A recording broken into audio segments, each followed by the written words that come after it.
I swear that Sainsbury's meal deals have really stepped up their game. They've literally got freshly squeezed orange juice now in our local Sainsbury's. Absolute game changer. Game changer. Do not adjust your screen. That's right. Yes, I'm finally doing another video on crypto, and it's an important one that talks about an event that could change the entire landscape of digital currencies. So let's go. Hey everyone, it's Lewis back again with another video, and today I'm going to be talking about the flippening because it could be happening. Before we talk about what I just said, because you're clearly all looking at your screen thinking, what on earth is he going on about right now? What has this all got to do with money? I'd love it if you could consider joining this community here that we are trying to build on YouTube and get subscribed to the channel. And if you are a crypto person and you want to see a little bit more of this sort of content on this channel, let me know, give this video a thumbs up and let me know in the comments. Now let's get into it. Okay, so what I'm talking about, the flippening, is the moment that Ethereum takes over Bitcoin as the biggest cryptocurrency by market cap. By the way, if you are a complete beginner to the crypto world, firstly, watch my video right here on crypto for beginners because it's really helpful and you'll understand a lot more what I'm talking about in this video today by watching that one from about a month ago. So once you've watched that one, we'll continue back here, I'll see you back here and we'll continue this chat, okay? So the flippening is the name given to this potentially momentous possible event in the history of crypto as Ethereum flips the script on Bitcoin and overtakes it in terms of market cap as the largest crypto in the world. So crypto has been moving up and down like a roller coaster recently, as is to be expected with the level of volatility that we get in this market, as it is still a relatively new market. It only really started here in 2008 in the entire world, not just here. However, it would appear that we may have found the bottom of this recent crash, which saw Bitcoin fall almost 70% from its high to its low, and Ethereum fell over 76% from its high in November to the lows of around now. But of course it has been going up on a tear recently. At the time of scripting this video, one Ether was worth $1,719.84, whilst one Bitcoin is worth $23,212.21. So why in the world are people talking about Ethereum overtaking Bitcoin as the largest cryptocurrency in the world when the price disparity of the two is so large? Well, it's all about market cap, which is the measuring stick that is used to see just how big a crypto or a company listed on the stock exchange is. It's not necessarily the largest price coin or stock that is the biggest. For example, in the stock market, one share of Warren Buffett's Berkshire Hathaway's Class A stock is worth approximately $439,528.90 for one share. But the world's largest company on the stock market is Apple, at least in the US stock market, and one of their shares is only worth $165.35. So if Apple is the world's largest company, then why on earth is Berkshire Hathaway stock so much more expensive? It's all about company revenues and therefore value to the general public that makes a company so valuable. And that's the same with Bitcoin versus Ethereum. At the moment, that is. Bitcoin is the original crypto and it's been widely adopted as a store of value by investors due to its scarcity. There will only ever be 21 million Bitcoins ever created in the history of the world. That's why it's so valuable. It's the fact that we don't only get to adopt this amazing new technology that can power entire digital structures and reshape how we send money across the entire world, which is compared to our current outdated, slow and expensive system, but there's also so much little of it. It can create generational wealth for those who consistently buy into it now and hold on to it the more rare it gets. Ethereum, on the other hand, is a crypto that is just so much more than being the OG and not having a lot of it around. And in my opinion, this is what makes Ethereum a lot more exciting than its rare cousin. Ethereum is the choice for blockchain developers around the world. It powers entire metaverses. It is the blockchain of choice for the NFT movement and is also used in crypto gaming.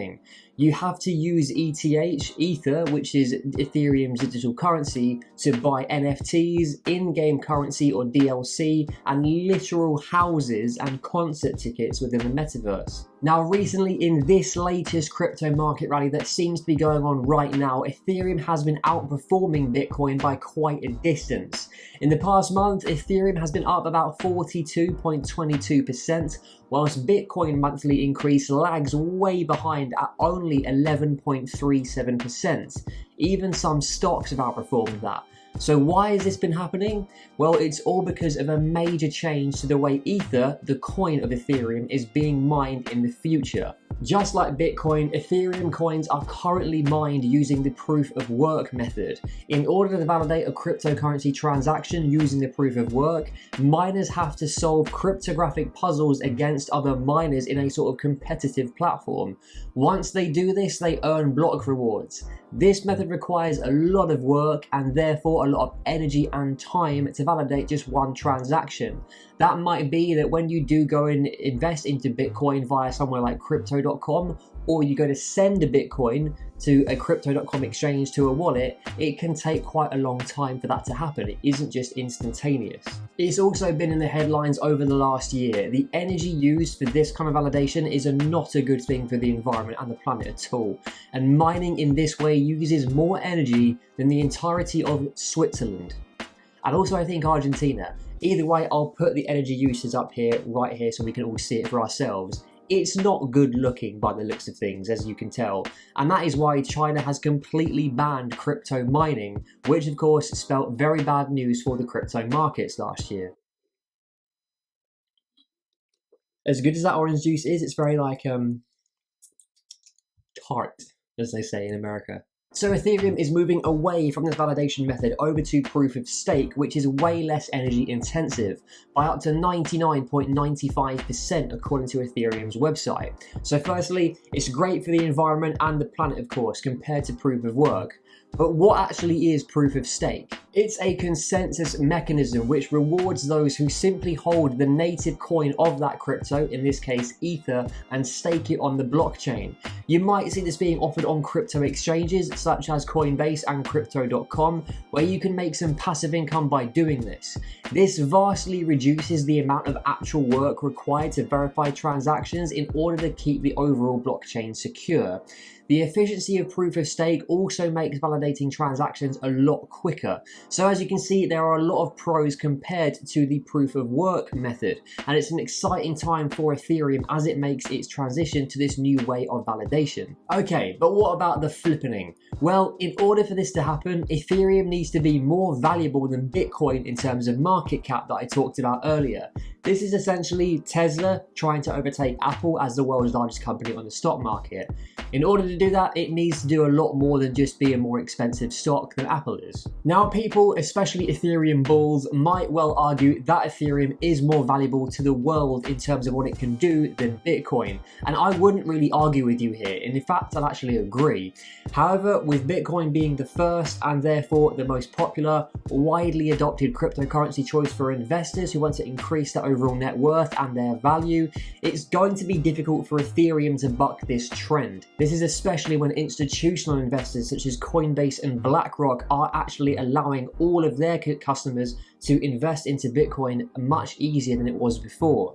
This is when you're a super rich person, you can finally get access to that BTC for a very cheap price, I'm sure, as well. This is why so many people are calling this ongoing war between these two digital giants, the digital gold versus digital silver. Right now, Bitcoin's market cap is just over $443 billion. If it was on the stock market, Bitcoin would be bigger than Walmart, MasterCard, and Coca-Cola. Ethereum, on the other hand, has a market cap of only $208.5 billion, which compared to companies on the stock market would make it bigger than Walt Disney, McDonald's, and Shell. Still amazing territory, but not yet close to Bitcoin's cap just yet. In order for the flippening to actually happen, Ethereum would have to soar about another 140%, whilst Bitcoin would have to stay completely dormant, completely still at this price that it is at the moment, during the time of Ethereum's 140% jump. And in my opinion, and knowing the markets, that's just not going to happen, at least yet. Much like most things in the world of investing, I'm not going to completely write off the flippening ever happening. At the end of the day, Ethereum is more valuable as a technology than Bitcoin is. And the more that the world gets used to crypto and blockchain technology and adopts it more over the longer term, I think that eventually Ether could one day become the world's biggest cryptocurrency. But that will still take a long time. The scarcity of Bitcoin is still so valuable to investors. Institutions want a little bit of Bitcoin in their portfolio. Most of these people, though, don't even know what Ethereum is. And as much as you probably hate that, especially if you are a crypto person and an Ethereum bull, that unfortunately is the truth of it. How I'm playing this is very simple. I'm going to just buy and hold Bitcoin and Ethereum, split 50-50 down the middle, up to about 10% of my overall investment portfolio. This will make me a lot better off than if I didn't, and if I completely wrote them both off and just didn't pay any attention to them. Anyways, as always, I really hope that you enjoyed this video, and if you did, do give it a thumbs up, let me know your thoughts about it in the comments, and consider subscribing if you haven't already. And while you're here, you may as well grab some free money and stocks using some of the links down below in the description. And remember, until next time, every quid counts. See you soon. Oh, and by the way, if you want some free crypto, head over to my website, everyqd.co.uk. I do have some referral links for both Coinbase and crypto.com to get some free Bitcoin. See you there.